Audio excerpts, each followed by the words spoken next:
হরে কৃষ্ণ। আজ সোমবার, ফাল্গুন মাসের শুক্লপক্ষের আমলকি একাদশী। তো ভোর 5টায় উঠে স্নান করে আগে ঠাকুর ঘরে পুজো দিলাম, একটু ফল মিশ্রি দিয়ে ভগবানের ভোগ দিলাম, একটু গাছের ফুল দিয়ে সাজিয়ে দিলাম ভগবানকে, মঙ্গল আরতি করলাম ঘিয়ের প্রদীপ জ্বালিয়ে।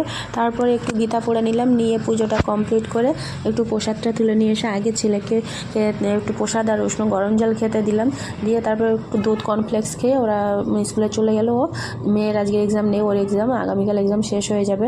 ও 7টা 15 স্কুলে চলে গেলে বাড়ি এসে আমি একটু মানে একাদশীর মাহাত্ম্য পড়ছিলাম, আমলকি একাদশী।